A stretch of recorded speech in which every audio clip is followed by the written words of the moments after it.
Ticket to finale task 2 பந்துல இருக்கும். அதுல white colour பந்துகள் இருக்கும். எடுக்கிற பந்தை எடுக்கவோ அல்லது பிளாக் கலர் பந்து.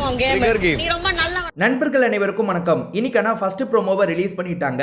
இந்த ஃபர்ஸ்ட் ப்ரோமோல டிடிஎஃப் டாஸ்க் 2 என்னன்றதை தான் காமிச்சிருக்காங்க. ஸோ இதை பத்தி டீட்டெயிலாக நம்ம பார்க்கலாம். அதுக்கு முன்னாடி இந்த வீடியோக்கு ஒரு லைக்கை போடுங்க. ரெக்வஸ்டாக தான் இந்த விஷயத்தை கேட்குறேன். நீங்க லைக் போட்டீங்கன்னா இந்த வீடியோ பூஸ்ட் ஆகிறதுக்கு ஹெல்ப்ஃபுல்லாக இருக்கும். ஸோ தயவு செஞ்சு வீடியோவை பார்க்குறவங்க லைக் போடாமல் இருக்கீங்கன்னா ஒரு லைக்கை போட்டு கண்டினியூ பண்ணுங்க. இன்னும் நம்ம சேனலை சப்ஸ்கிரைப் பண்ணாமல் இருக்கீங்கன்னா சப்ஸ்கிரைப் பண்ணி வச்சுக்கோங்க. சின்ன சின்ன அப்டேட்ல இருந்து உடனே நம்ம சேனல்ல வீடியோவா வந்துடும். இப்போ கண்டென்ட்டுக்குள்ள வந்துடலாம்.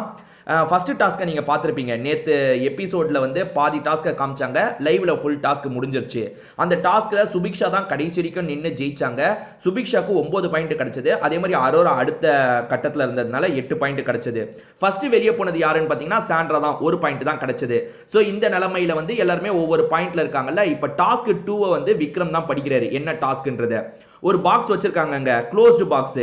அதாவது வந்து கையை மட்டும் விடலாம். ஒரு துணி போட்டு கவர் பண்ணியிருக்காங்க. கையை மட்டும் தான் விட முடியும். உள்ள என்ன பால் இருக்குன்றதை இவங்க பார்க்க முடியாது.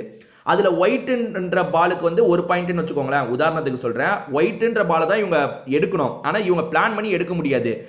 2 பாலை கையை விட்டு எடுக்கணும். அதுல ஒயிட் வந்துருச்சுன்னா நல்லது, இவங்க பாக்ஸ்ல போய் வச்சுக்கலாம்.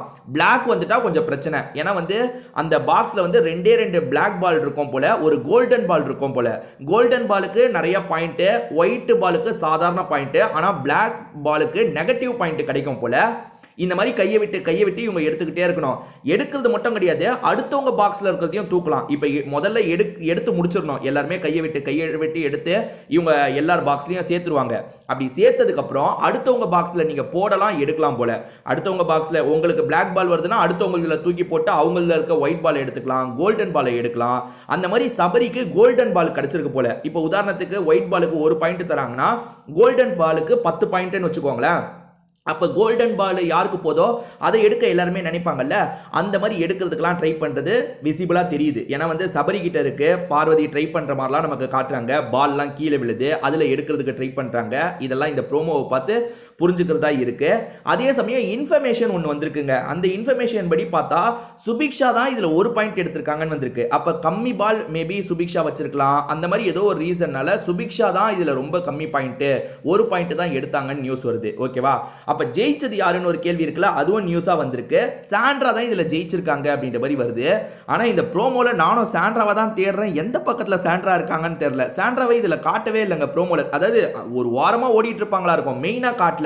மற்றவங்களெல்லாம் மெயினா காட்டுறாங்கல்ல. திவ்யாவை மெயினா காமிச்சாங்க, கானா வினோத்தை மெயினா காமிச்சாங்க, பார்வதியை மெயினா காமிச்சாங்க, கமருதீனை ரொம்ப மெயினா காமிச்சாங்க. அப்படி காமிக்கிற பட்சத்தில் சாண்ட்ரா எந்த மூலையில் இருக்காங்கன்னே தெரியல. ஆனால் அவங்க தான் இந்த டாஸ்க்ல ஜெயிக்க போறாங்கன்னு ஒரு நியூஸ் வருது. இந்த மாதிரி நியூஸ் வருது பார்த்தீங்களா? இது வந்து 80% நடக்குங்க, 20% மட்டும் மிஸ் ஆகும். அந்த மாதிரி செகண்ட் டாஸ்க்கு சாண்ட்ரா தான் ஜெயிக்க போறாங்க அப்படின்னு நியூஸ் வந்தது. ஆனால் வந்து இது வந்து லக்கை பேஸ் பண்ண டாஸ்க்ன்ற மாதிரி சொன்னாங்க. ஆனால் என்ன கேட்டால் இது லக்கை பேஸ் பண்ண டாஸ்க்லாம் ஏற்றுக்க மாட்டேன். இதில் வந்து நிறைய நம்ம உழைப்போம் போடணும்.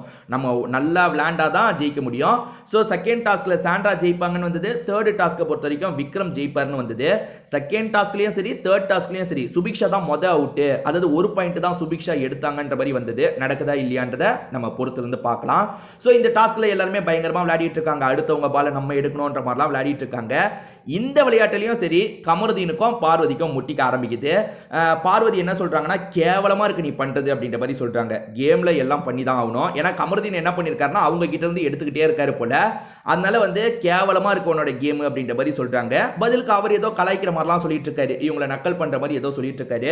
அப்படி சொல்லிட்டு இருக்கும் போது நீ ஹீரோ, நீ பெரிய இவன், நாங்க வில்லியா அப்படின்ற மாதிரிலாம் இவங்க பேசிட்டு இருக்காங்க. இந்த மாதிரி மாத்தி 2 பேருமே சண்டை போட்டுட்டு இருக்காங்க. அந்த சமயம் நிறைய பேர் வெளியே உட்காந்துட்டு இருக்காங்க. ஏன்னு தெரியல. அப்ப கடைசி கட்டத்தில் இவங்க எல்லாம் இருக்காங்க போல. ஏன்னா சுபிக்ஷா எல்லாம் வெளியே உட்காந்துட்டு இருக்காங்க. ஒரு இடத்துல காட்டும் போது கானா வினோத் வெளியே உட்காந்துட்டு இருக்காரு. ஸோ இதுபடி பார்த்தா சுபிக்ஷா உண்மையிலேயே ஃபர்ஸ்ட் அவுட் ஆயிருக்க கூட வாய்ப்பு இருக்கு. ஏன்னா சுபிக்ஷா வந்து ரொம்ப நேரமா வெளியே உட்காந்துட்டு இருக்க மாதிரி தான் நமக்கு காட்டுறாங்க ப்ரோமோல. இந்த மாதிரி 2 பேருமே மாத்தி கிண்டல்லாம் பண்ணி பேசிட்டு இருந்தாங்கல்ல.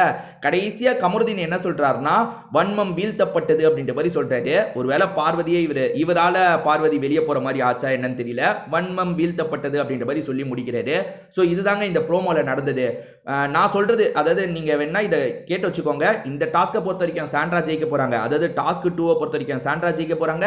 டாஸ்க் 3 பொறுத்த வரைக்கும் விக்ரம் ஜெயிக்க போறாரு. ஸோ இதுதான் நியூஸா வந்தது. 80% நடக்குங்க, 20% மிஸ் ஆகவும் வாய்ப்பு இருக்கு. ஓகேவா? ட்விட்டர்ல பேசிக்கிட்டாங்க, எனக்கெல்லாம் தெரியாது. ட்விட்டர்ல பேசிக்கிறத வச்சு தான் உங்களுக்கு நான் சொல்றேன். ஸோ இதை பத்தி உங்களுக்கு ஏதாவது கருத்து இருந்தா கண்டிப்பா சொல்லுங்க. திரும்பி வேற ஒரு வீடியோல நம்ம பார்க்கலாங்க.